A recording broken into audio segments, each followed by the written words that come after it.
to another video from cardboardeast.com. My name's Jay. I play Asian board games and share what I find with all of you. This video is a continuation of the playthrough for Nukumi Onsen Hanjouki. So I recommend checking out that playthrough video and then coming here for the final thoughts. You gonna go? Okay, I'll wait. What do you mean? I'm talking to them. Nobody gets me. Not even my wife.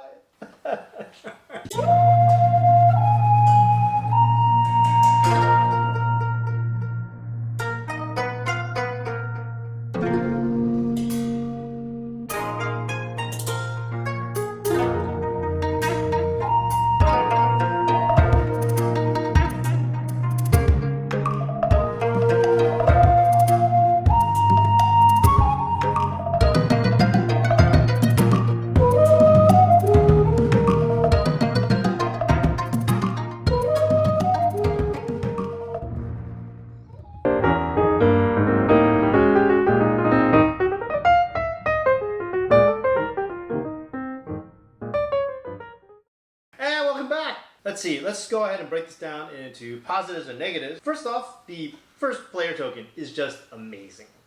I think, I call him Mr. Dan Dan, and if you speak Chinese, you could probably understand why. But he's just amazing. Like, he's probably the coolest first player token in any game of all time. Just very, very cute. It's a bow tie, cat with a bow tie. Automatically win there. I love the theme. I think it's really good. I love farming simulators as much as the next guy and giant 4X like space opera games, but there aren't many games about just building a hot spring hotel. And I just like that it's something different that I'm doing. The art, like the art for the helpers, is very cool. I like that the art here is just very neat, kind of anime-ish style. All the characters are very cute and it's very interesting to look at. I like looking at the tiles themselves. Now these components are pretty thick, solidly thick, and I like the top-down view of your hot spring hotel. It just looks really nice and different, very clean. Everything is super, super clear. Moving on to gameplay. Overall, it does play very similarly to, I would say, Agricola. Like with all the cards and all the helpers, it's very, very reminiscent of Agricola. Like you have all these helpers, and this is just the base game alone, not including the expansion game, which we will talk about a little bit later. It's very reminiscent of Agricola, but how with Agricola you're kind of building like these fences and getting these animals to get downtown to visit town. You're not really doing that. You're just kind of creating this nice, chilled out hot spring hotel. I really like the goals. You have a private goal and a public goal, and then it kind of gives, especially with newer gamers, a direction to go in. Like it gives them something to strive for so they're not completely lost in this sandbox game. I like that there are a ton of helper cards. It's not as much as the original Agricola. I think the original Agricola had like 200 cards, and this has a good solid amount of cards here, like 40 helper cards. And I think that's more than enough of variety. You definitely see certain combinations every time you play, and I really enjoy exploring and finding out those combinations. Like, this isn't a game where you have to use the same strategy because you don't know what helpers you're going to get. Now, the original rules is that you just draw from the top of the deck, and then that's the helper that you get. My variant is having 3 outs, kind of ticket to ride. You have a little open market, you pick one, and then another one comes out. Because I like a little bit more control for the players. Even still, with that market and not top decking, you don't know what helper is going to come out. So you have to remain fluid and flexible as to what you're going to do. What I do like about this game, which I didn't really get from Agricola, because Agricola is more like you're building up resources and you buy things. Build up resources and buy things. With this particular game and how the helpers work, sometimes they have like an ongoing ability, sometimes they have a when played ability. There is a lot of combos and comboing that you could do. And if you watched the playthrough video, I think it was around 6 or 5, where I had this nice little combo and I was able to get one of the big VIP rooms. Like, I really like exploring those combinations in a game. Negatives. Okay, negatives are that, well, I kind of wish that even though it's very clear iconography and you do have a player aid, although it is in Japanese, I would really have preferred that some of the scoring tiles, like the onsen ones, like where the hot springs $4 is kind of like in this dotted lines, suggesting that you don't get it right away. I kind of wish that there was some iconography that kind of explained what it did just by looking at this. I'm happy that it's on here, and this is super clear. This just breaks down the rounds, and it makes the gameplay very, very smooth. I just kind of wish that all of this information were on the tiles as well, so you didn't have to worry about that.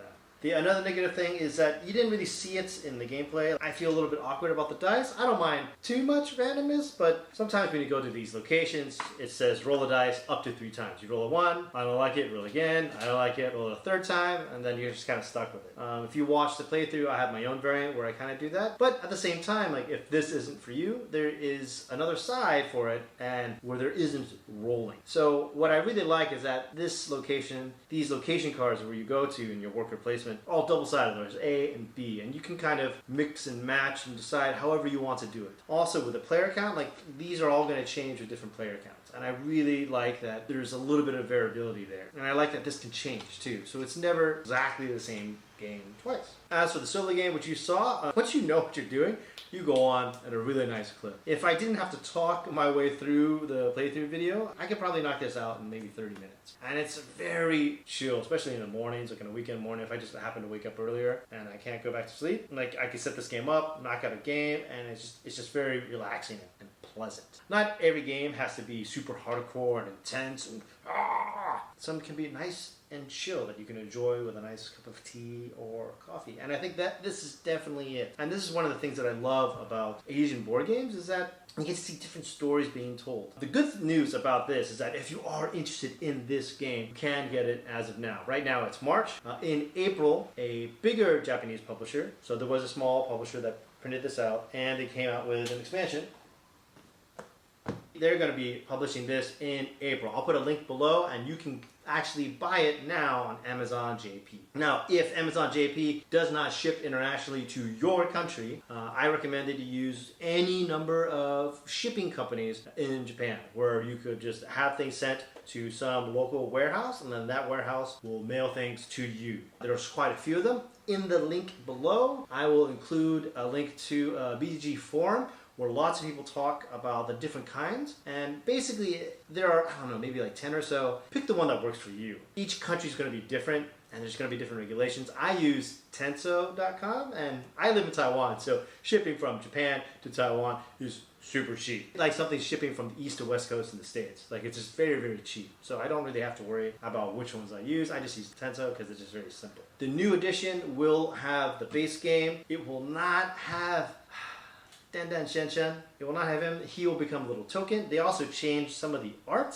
Some of the art is a little bit more sexual in nature. I feel kind of disappointed in that. Like there's the very cute bar girl, and she has this huge barrel of beard on her back. But then somehow in the new art, she's like arching her back like this, and it's kind of unrealistic, and that's fine. But I don't appreciate that art style change, but I do appreciate that they used more icons on the cards. Now, Daryl's Japanese translations of rules and the pace-ups for the cards are all great. They're all fantastic. But if you're playing a multiplayer game, I kind of prefer not having the info block what's on the cards. And the new edition has more iconography like this. So that's a definite plus in my book. Now, the new edition does have the base game and some of the expansion. Now, I fully haven't explored the expansions yet, but basically this adds just, well, one, like a ton more helpers, so there's a lot more variability there, and it also adds a lot more tiles, and it also adds another phase in the game where you can add more tiles, so that way you can start building your house that's all bigger and faster, and that's really, really fun. And I could probably do a nice playthrough video if you want. Just click down below and tell me if you want it. And of using the expansions and kind of showing you what they do and how it changes. This original base game is pretty hard to find. It's going to be a rare gem. And you kind of want it for him. I completely understand if you want to hunt for him, because he's definitely worth it. These expansions are actually pretty easy to find. There are, I guess, quite a few still out there. There's still quite a few out there in the ether somewhere, and I think if you hunt, you should be able to find. Now, I was playing games with a friend of mine. He's a local publisher, and I was telling him, you should get this game. You should get the license for this game and release it internationally, because it's great. It's a really good game. Actually, I didn't say great. And he just looked at me, he's like, is it a great game? And I kind of paused and I thought, is it a great game? I mean, is it like Brass Birmingham? Is it like Twilight Imperium? And I can't say that it's a great game, but it is a really good game. And I gotta say that for 2020, this might be my favorite game of 2020. I don't think it's the best Asian board game of 2020. I think there are some games that are just really well produced. The components are nice. It's language independent, so you can sell it anywhere and anyone from anywhere can play it. I think that's a better production. But I think this might be my favorite game from 2020 from Asia. Everything about it is just very relaxing. It's very easy. It's not a super hard game to get into. It's very approachable. Granted that it is in Japanese, and there is a lot of text in Japanese, but I think if you download these little paste ups on BGG, it's absolutely no problem. You can play this game very, very smoothly. I do like my variants. I'm going to post on BGG about what my variants are, and you can kind of read into those. I prefer playing the game that way. But in the end of the day, this is a very unique game. It is unlike a lot of other games out there. Granted, the mechanics are very, very simple, but the feel that you have playing it and kind of building it up your own hot spring hotel is very relaxing and chill. And I would like to see more stories like that in gaming. You don't always have to have a farming simulator. You don't always have to have colonization. I think that there are other stories that you can tell. And I think this is a perfect example of one of those stories. And it is accessible on Amazon.com or Amazon.jp as of next month. Definitely check it out. If you like our videos, guys, like, subscribe. It really helps out a lot. If you want to help the channel grow, please consider joining the Patreon campaign, which is going on all year round. Thank you to the 4 Patreons that I have right now. You guys, mwah, I love you. Once again, guys, my name's Jay. I play Asian board games and share what I find with all of you. See you next week.